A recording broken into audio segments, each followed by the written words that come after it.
So, as I said, we are starting a brand new series today, going through the next 3 weeks, and we're going to be talking about money, all right? And these next 3 sermons are really going to end up being one long extended sermon, okay? Think of it as one long sermon with 3 points. You get point 1 today. And it's going to launch us into the other 2. And I think by the end of it, it's going to make sense, all right?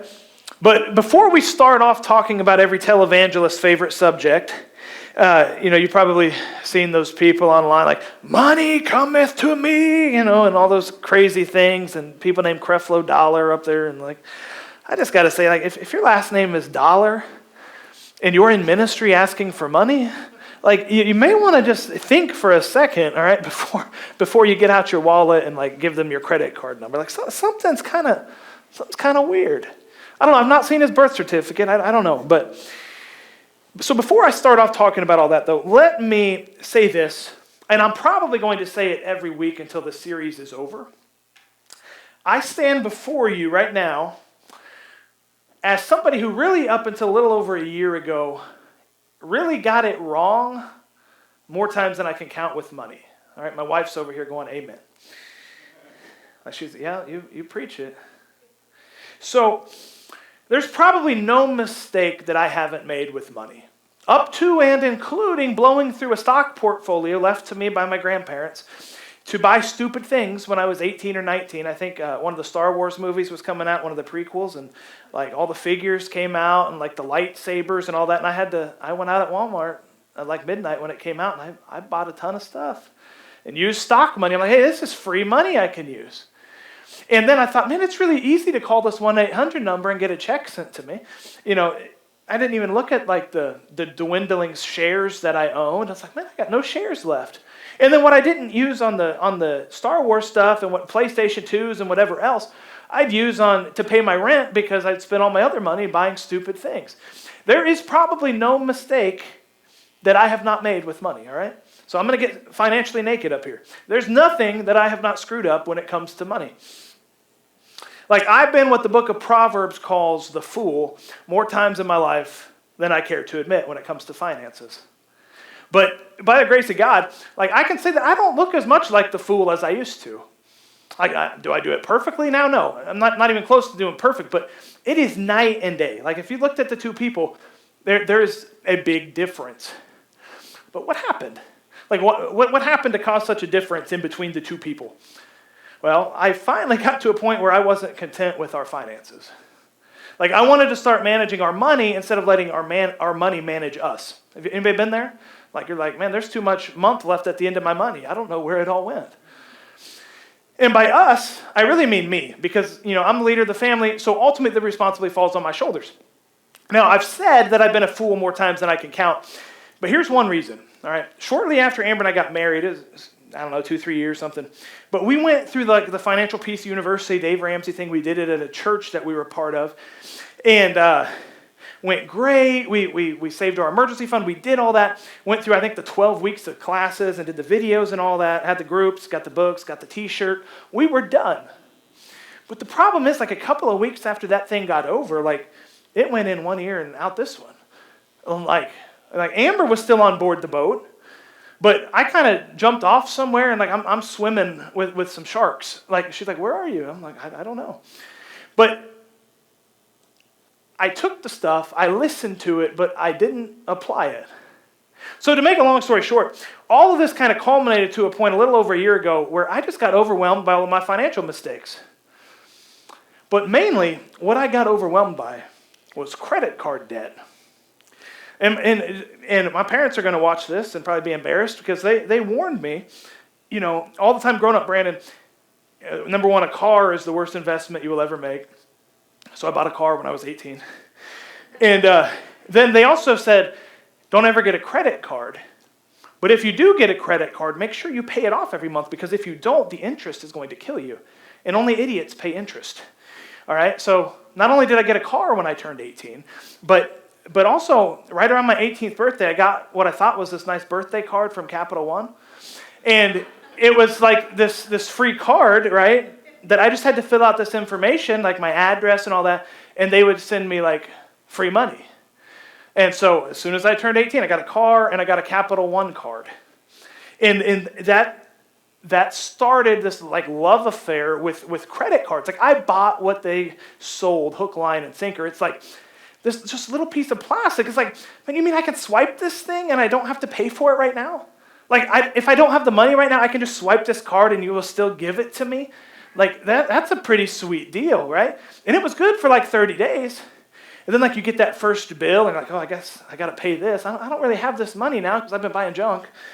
And, oh, you mean I don't have to pay the whole amount? I can just pay a little bit?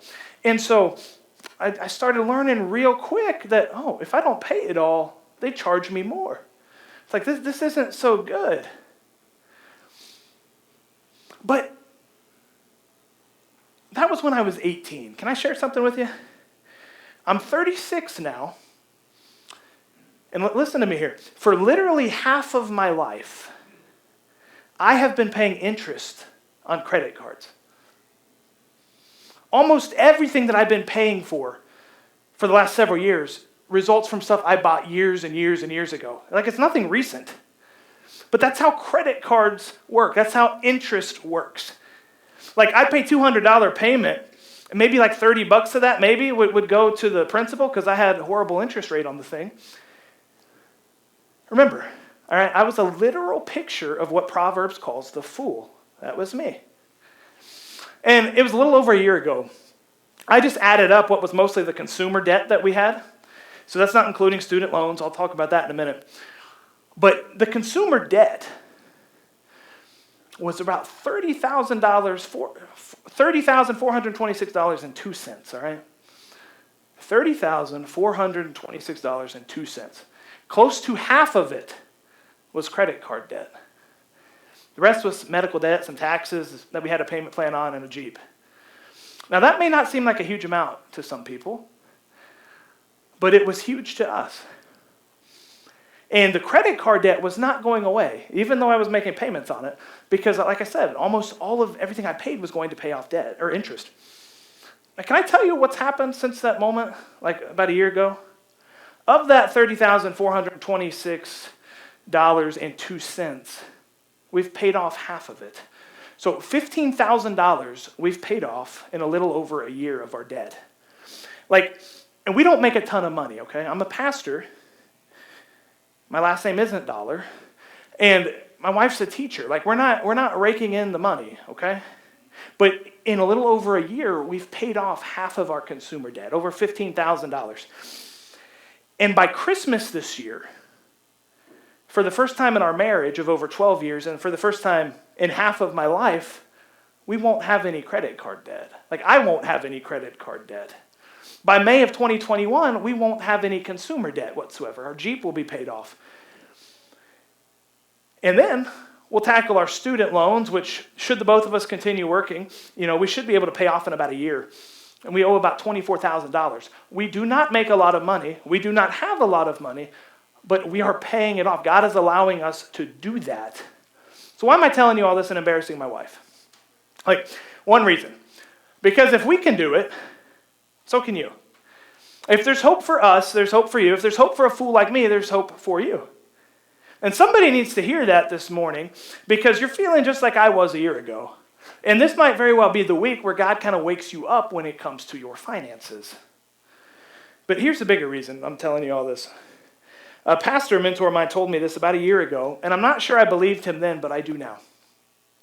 Outside of your salvation through Christ, learning how to handle your finances will change your life more than anything else. I don't know if you caught that, but outside of your salvation in Christ, learning how to handle your finances will change your life more than anything else. I really believe that. Is it easy? No. But is it possible? Man, you bet. Like, if you're willing to change the way that you think about money, you can change the way that you handle money. The principles and tactics that I'm going to teach over the next few weeks aren't anything revolutionary. Much of it I'm going to steal from Dave Ramsey. But here is what you need to know up front. Handling money responsibly is all about what I'll call the 80-20 principle. Handling money boils down to 20% head knowledge and 80% behavior. Like, what's that mean? means that almost everything, to do with handling money responsibly, it has more to do with your behavior than it does with what you know.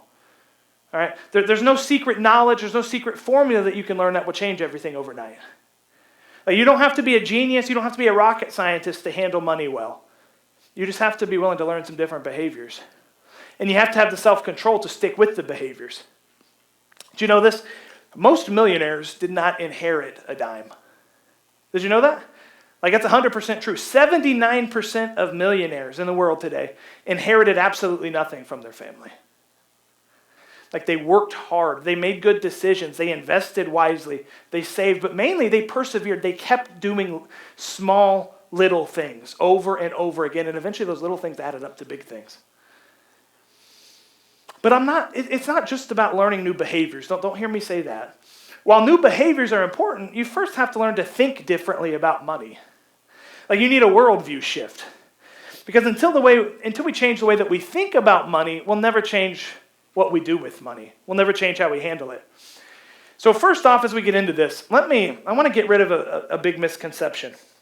How many of you have heard that money is the root of all evil? Yeah. You probably even heard it said in church at one time or another. Here's the problem. That's not in the Bible. Now, some of you might be going, yes, it is. It's in 1 Timothy chapter 6. Now, real quick, I just want to read those verses. You don't have to turn there, because by the time you get there, I might be done reading it, but we'll put it up on the screen here.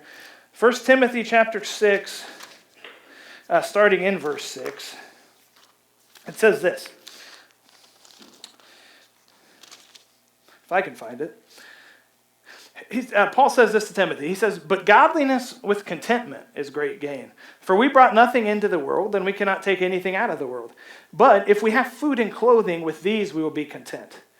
But those who desire to be rich fall into temptation, into a snare, into many senseless and harmful desires that plunge people into ruin and destruction. For the love of money is a root of all kinds of evils. It is through this craving that some have wandered away from the faith and pierced themselves with many pangs." So a couple of things we learn here. One, money is not the root of all evil. Like, what did the text say? It says that the love of money, so the love of money is a root of many kinds of evil. So it doesn't say money is the root of evil. It doesn't say love of money is the root of all kinds of evil. It says the love of money is a root of all kinds of evil. And it says because of this love of money that many people have wandered from the faith, and they've pierced themselves with many pangs. So what's the cure for the love of money? Like we read it at the beginning of those verses. It says godliness with contentment. So in the verses prior to the text that we read, Paul's been warning Timothy about those kind of people who use godliness just as a way to get rich. Like they think that following after God is just this way that leads to financial blessing. So this morning, let me ask the same question in a couple of different ways. First question, all right? Are you content with what you have financially, or are you always trying to get more? So are you content with what you have financially, or are you always trying to get more? Are you somebody who thinks that following after God is a way to get financial blessings? Like, if I follow God, if I do this, if I serve in this capacity, if I do enough of this, God will bless me financially. Like, I won't ever go broke. I won't ever overdraft my checking account. Like, our storage is always going to be completely full. Like, we'll never be out of anything. Like, do you think that following Jesus will make you automatically wealthy and that you'll never have any problems? Like, even just a little bit, has that thought kind of crept into your mind a little bit? Even just a little bit. That's the first question. Second question is this. Are you content with the way that you've handled your finances up to this point in your life? Let me ask it this way. Are you content, or are you just resigned to the fact that debt is just the way it's always going to be in your life and that there's nothing you can do to change it? Like, hey, I'm going to be in debt till I die. That's just what it means to be an American. Can't live without debt. If you do think that, I love you, but you're wrong. Constant and continual debt does not have to be the way that it is. Your life can change from this point on. See, our culture tells us that debt's the way of life, that you got to have all this, you got to have all this, but it does not have to be that way. Hear me say it. You do not have to live like that. If you have what I call this holy discontentment, with the way things are for you financially, man, I am so excited to see what God's going to do in your life over these next few weeks specifically, but over the coming weeks as you kind of take hold of this and God kind of shapes your mind. So just to recap, all right, money is not evil in and of itself. And contentment with money, as well as this holy discontentment for how we've handled it, or how it's handled you rather, is a good foundation to start with as we get into this. And it's like, but wait a minute, Brandon. Didn't Jesus say being rich was bad? Like something about a camel, something about trying to go through the eye of a needle. Like, didn't he say riches are bad? Well, what Jesus actually said was that what's impossible with man is possible with God. Like, don't let anybody tell you that Jesus condemned all wealthy people. Gospels paint more than one wealthy person in a good light. A couple examples come to mind, one being Nicodemus and Joseph of Arimathea. Like Joseph, who gave Jesus his unused tomb. Like if he's got a tomb that he's never used, he's got some money.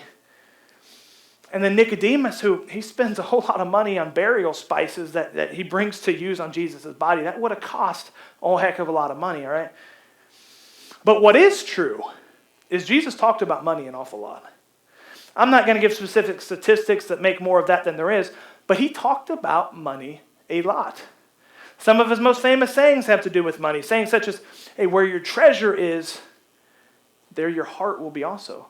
Like he says, hey, don't build up treasure on earth where moth and rust and all this stuff kind of destroy, but build treasure in heaven where moth and rust can't destroy.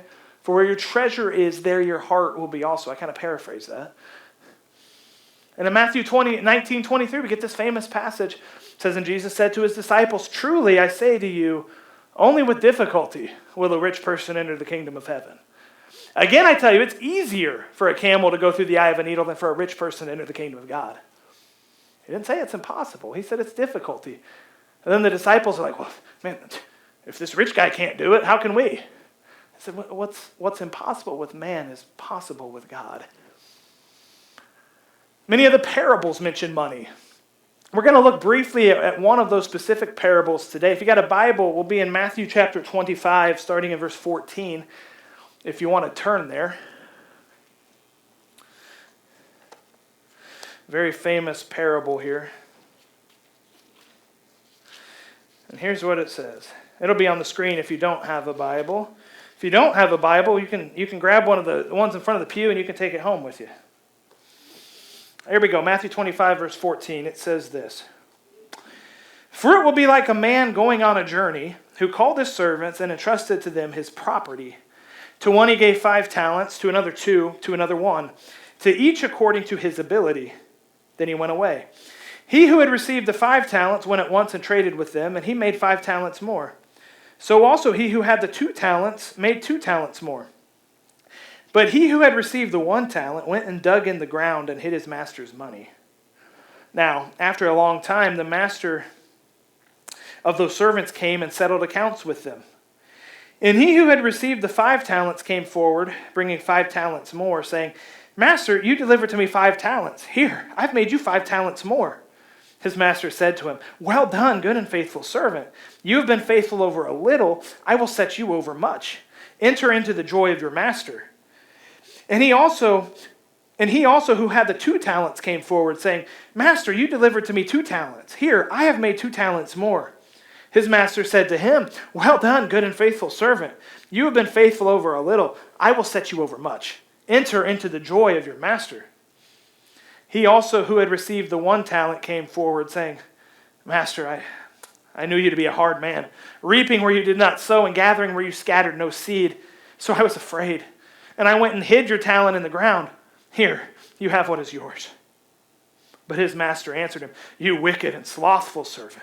You knew that I reap where I have not sown and gather where I scattered no seed. Then you ought to have invested my money with the bankers, and at my coming I should have received what was my own with interest. So take the talent from him and give it to him who has the 10 talents. For to everyone who has will be given, more will be given, and he will have an abundance. But from the one who has not, even what he has will be taken away. And cast the worthless servant into the outer darkness. In that place there will be weeping and gnashing of teeth. Now, before we just rip up this passage and take it out of context to just talk about stewarding money, I want us to get a full picture of what Jesus is talking about. All right. This specific parable, this parable of the talents, is the third in a line of 3 parables in a row in which Jesus talks about his return. Okay, he's talking about his second coming when he's going to come back to judge the earth. And he's specifically talking about how he's going to find his servants when he does come back. So in reality, his slaves, that's a better word than servant, his slaves are supposed to be doing what he told them to do until he comes back. And he tells these 3 parables in a row of what that looks like. And the first parable deals with these 2 slaves who were placed over their master's household when he went away. One slave did what he was supposed to and was continually watching for his master. He was continually ready for his master to return. It's like, is it today? Is it today? I'm going to be ready if it's today. And then this other slave, he took advantage of his position while the master was away. He's like, oh, I'm going to be the master now. You know, if he's not here, I am going to live in comfort. I'm going to live in ease. And he starts beating the other servants. He starts getting drunk. He starts wasting his time. And the master comes back and he blesses the first slave who was ready and who was waiting for his coming, his appearance. But this other servant, this other slave who just wasted his time and lived in ease while his master was gone, the text says that slave will be cut to pieces and be placed with the hypocrites where there's weeping and gnashing of teeth. So there's this clear expectation from that parable alone that faithful slaves of Jesus will be watching and they will be waiting for his return. They're not going to be caught off guard. The second parable deals with this bridegroom and 10 virgins. 5 are described as wise and 5 are described as foolish. They were going out to meet the bridegroom and he ends up getting delayed somewhere for a long time. And all 10 of them brought their lamps with them so that they could see when he finally comes. But only 5 brought along extra oil with them. And when the bridegroom did finally arrive much later than he thought he would, those that had extra oil for their lamps went out to meet him. They lit their lamps, they went out. And then these other 5 who were foolish and they didn't bring the extra oil with them. Like, hey, give us some oil so that we can light our lamps. And the wise ones rightly said, no, if we give you our oil, then we're not going to have any. So they went to meet him, and then the 5 who didn't have oil, they went out to go buy some late at night, and obviously they get back, and the bridegroom's already taken the 5, foolish people into the house, and he shut the door. And even though these people are pounding on the door, hey, let us in, we're here, we got oil. I said, man, I don't know who you people are. I don't know you. Again, this parable, this second parable, is just a clear picture of judgment. Again, there's this clear expectation that faithful slaves of Jesus will be prepared for his return. Like they won't get lazy when he doesn't come as quickly as they thought that he would or as quickly as they thought that he should come back. And we just read the third parable, the parable of the talents. And the expectation with this parable is that faithful slaves of Jesus will be working and managing his resources well until he returns. Like, there's no doubt that the master is going to return. The only question is, what will he find when he does return? Like, is there going to be a reward or a rebuke?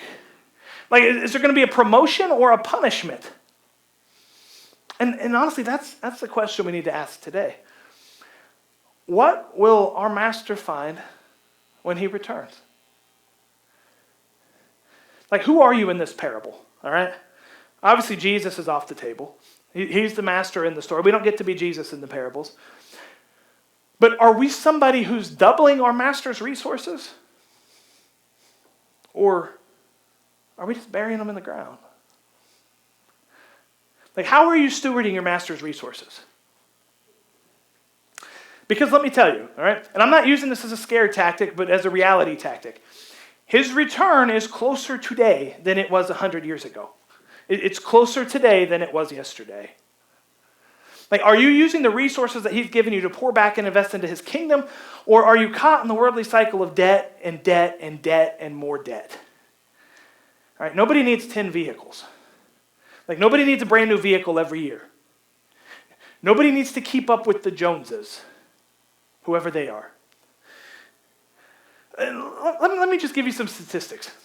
And some of these may apply to you, some of them may not, but they apply to many Americans, all right? In 2018, so 2 years ago, 72% of Americans claimed to be burdened by debt, which included mortgages. 66% of Americans reported consumer debt in which the average person had $34,055. That's consumer debt. That's like credit cards, store cards, things like that. That was 2018. Here's some more current figures. Americans owe more than $1.2 trillion in student loan debt. The average student loan balance right now is around $29,000. The average car loan in the United States is $30,000, with payments averaging over $500 a month. Average American owes $171,000 on their mortgage. The average American has a balance of over $15,000 in credit card debt. 78% of Americans live paycheck to paycheck. 50% of Americans have zero money saved. And they continually rely on credit cards and payday loans, which charge astronomical interest rates. So here's the good news and the bad news. If you have debt, if you're shackled with debt, you're normal. But who wants to be normal?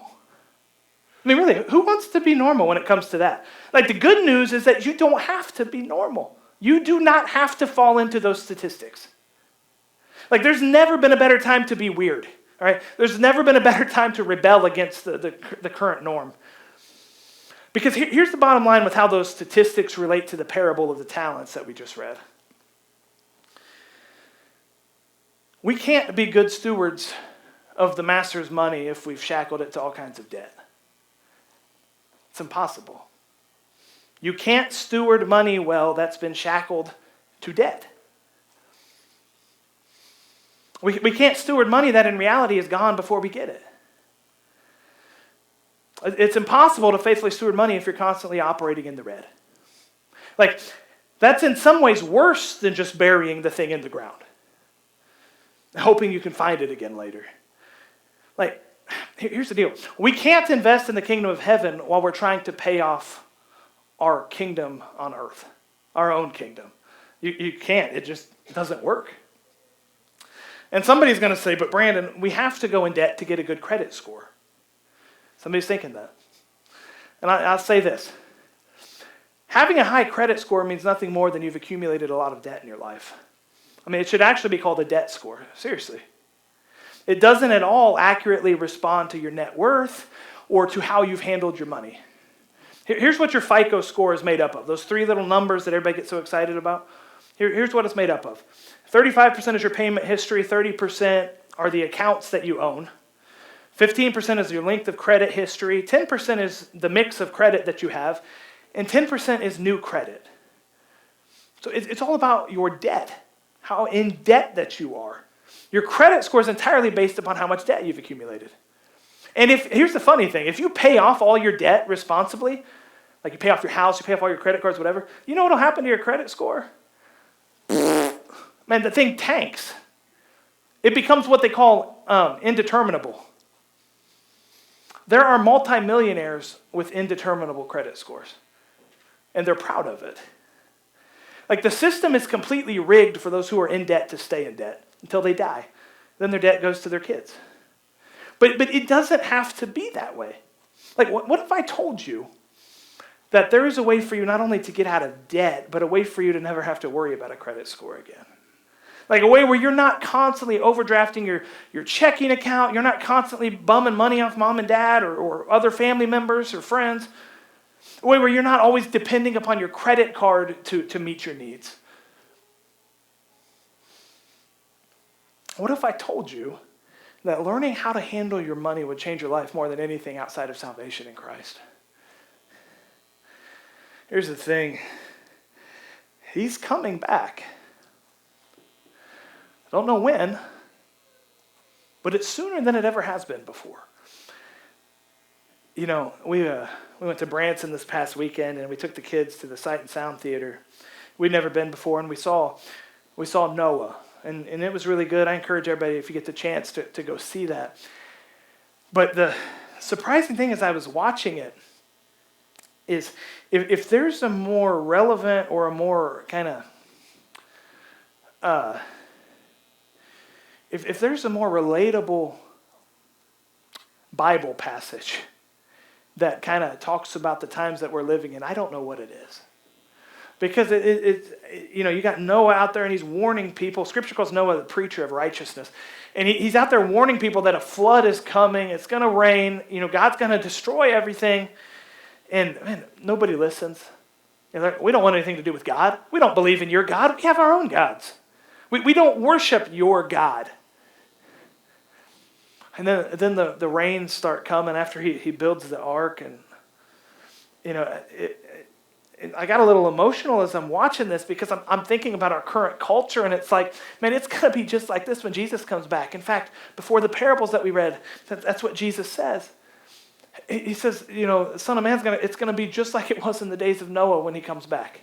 People are marrying and giving in marriage and buying things and eating and drinking and doing all this stuff, not really believing that he's coming back, but he is. And Jesus says, man, it's going to be just like in the days of Noah. Like the door of the ark's going to be shut. And there's not going to be any hope. But there's hope now. Are you waiting and are you watching for your master's return? Like, how are you handling the resources that he's given you? Like, are you building his kingdom or are you building your own kingdom here on earth?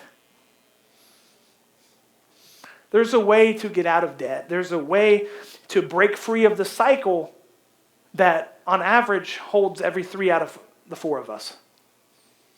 There's hope for you no matter what your situation is. It is possible. There is an answer. What's the answer? You have to come back next week. Get some further tools. Let me pray. God,